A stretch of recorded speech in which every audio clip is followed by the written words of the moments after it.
Welcome back, everybody. Today, we're going to be unearthing some more hidden history. We're going to be looking at the question of Jewish identity and the Jewish diaspora, especially as it relates to Africa. And get ready for some surprises because we're going to be uncovering clues about the presence of Jewish communities in some really unexpected places. It really is fascinating to see how these pieces connect. I know. And the sources we're using this time are well, they're a pretty interesting mix, I have to say. We've got historical texts like Johnston's, what is it, The Negro in the New World? The Negro in the New World. Yeah, exactly. And we got some travel journals, some old maps, even a dictionary of the Talmud. It's like we're piecing together a historical puzzle. And we're the guides. That's right. Yeah. So let's jump right into it. One of the first things that really caught my eye was this.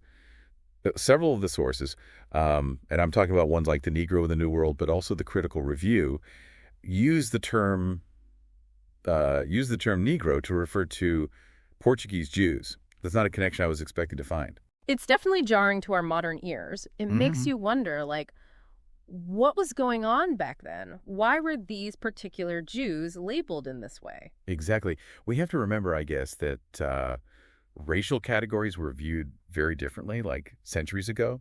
But still, it makes you wonder, what factors were at play that contributed to this perception? Well, it raises all sorts of questions about the historical context and, the social dynamics of that time. You know what I mean? Was there something more to it than just a simple label? Right. And then you've got a source like A New Voyage to Italy, which takes it even further and claims that all Portuguese Jews are black. It's a pretty bold statement. I mean, how do we even begin to approach something like that? Well, that's where we have to, I guess, put on our detective hats, right? Exactly. We've got to think critically about these sources. Consider the author's perspective, the potential biases they might have had. Right. And the overall historical context, It's like we're detectives piecing together a puzzle. Okay, so detective hat on, right.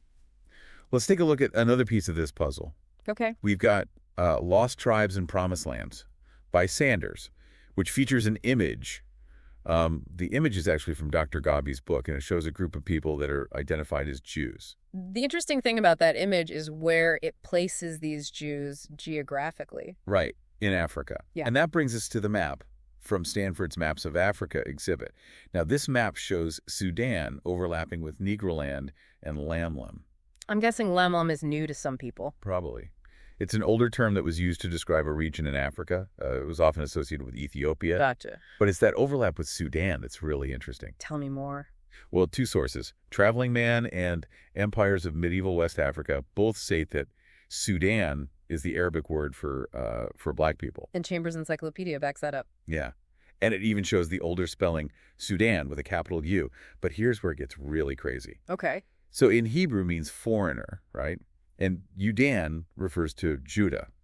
Are we suggesting that Sudan might actually be like a corrupted form of foreigners of Judah? Potentially. Could this be indicating a historical Jewish presence in Africa, specifically among black communities? The sources even cite the Talmud for this. So there could be something there. Of course, we have to be careful about jumping to conclusions. We always want to consider alternative interpretations and look for evidence that might challenge our initial theories, right? Right, of course. That's what good detectives do. Yeah. And I'm noticing some nuance in other sources we have. For instance, Deprew's, what is it, Journal of a Residence in Ashanti. It's Journal of a Residence in Ashanti, yeah. Right. It describes a Jewish trader as brown, not pitch black, Yeah, excellent point. It's like a reminder that even within these historical categories, there was diversity. Yeah. People didn't always fit neatly into these boxes. Right. And then we have Ogilvy's Africa, which, describes various African regions, including some that were inhabited by Jews. But it doesn't explicitly link Sudan and Jews, which, that adds another layer to our investigation. Yeah, definitely. Just because one source claims something doesn't mean it's automatically a historical fact. We have to consider all the evidence. It's like we're building this multidimensional picture, layer by layer. And it's way more complex than a simple black and white image. Right. It's more intricate. And speaking of, zooming out and getting that bigger picture, yeah, we've got a bunch of sources that talk about Jewish migration patterns. Right. Ones like like the Jews of Spain and Portugal and the history of the Jews.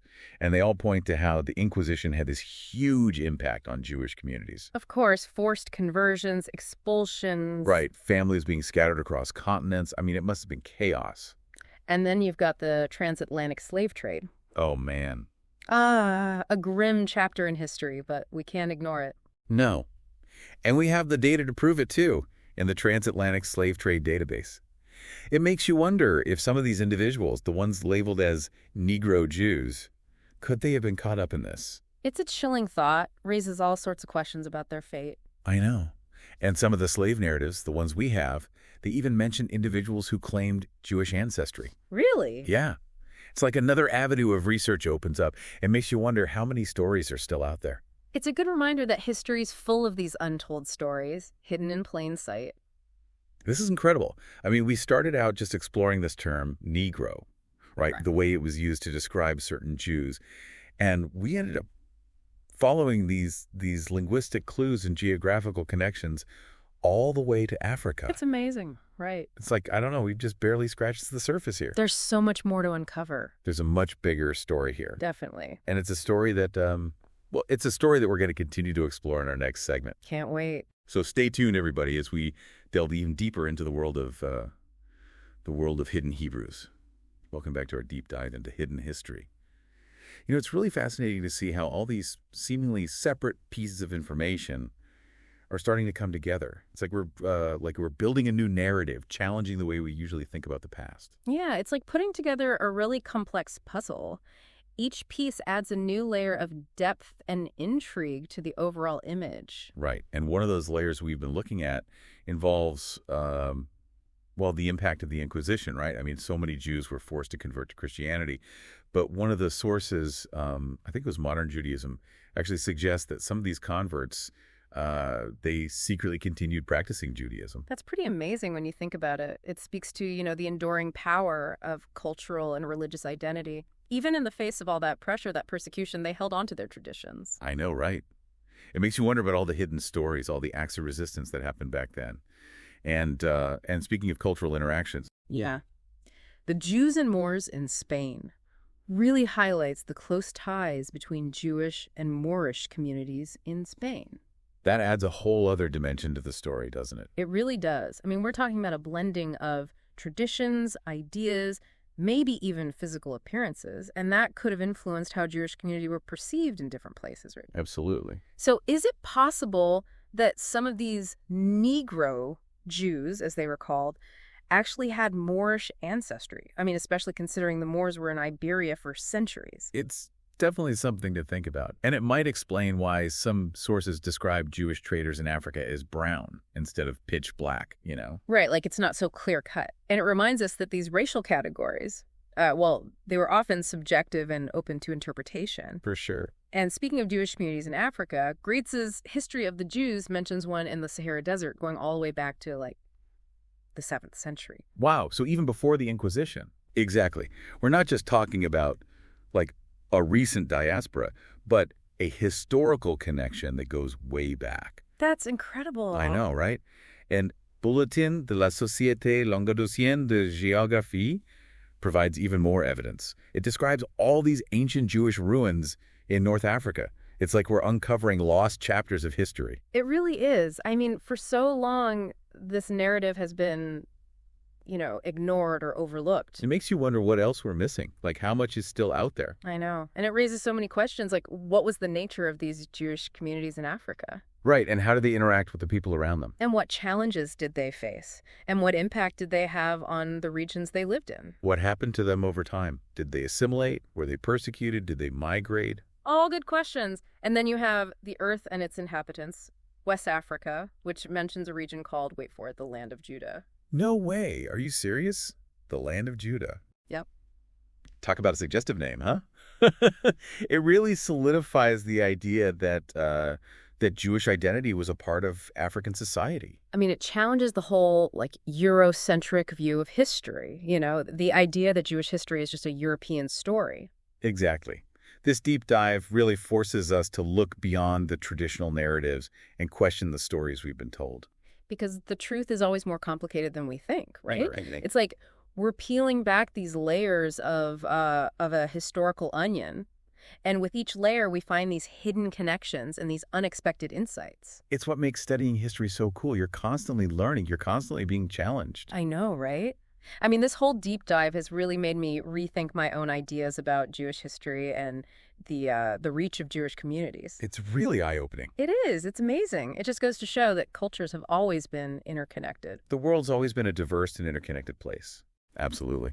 So let's take a break here. We'll be right back for our final segment where we'll wrap up our deep dive and talk about some key takeaways from this incredible journey. Welcome back, everybody. Our exploration of hidden Hebrews has taken us on quite a journey. It really has. We started with just one word, Negro, and look where we ended up. I know, right? We've explored linguistic clues and geographical connections. We've looked at the Inquisition and the slave trade. And we've seen how these seemingly random pieces of information can actually come together. It's been a fascinating deep dive. And I have to admit, I've learned a lot. Me too. And even though we may not have all the answers, Right. we've uncovered some pretty intriguing possibilities, haven't we? We have. I mean, this whole deep dive has really challenged my assumptions about the Jewish diaspora. It really highlights how important it is to look beyond those traditional narratives. To be open to alternative perspectives. Right. And to acknowledge that history is complex. Yeah. I mean, cultures have always been interconnected. It's true. So, as we wrap up this deep dive, what are some key takeaways you'd leave our listeners with? Well, I'd say approach history with an open mind. Be curious. Question everything. Yeah, I like that. The past is full of hidden stories. It's up to us to uncover them. Exactly. And this deep dive, it's just the beginning. There's so much more to explore. So, to everyone listening, keep digging, keep questioning. And never stop learning. Well said. Thank you for joining us on this incredible journey. And until next time, keep diving deep.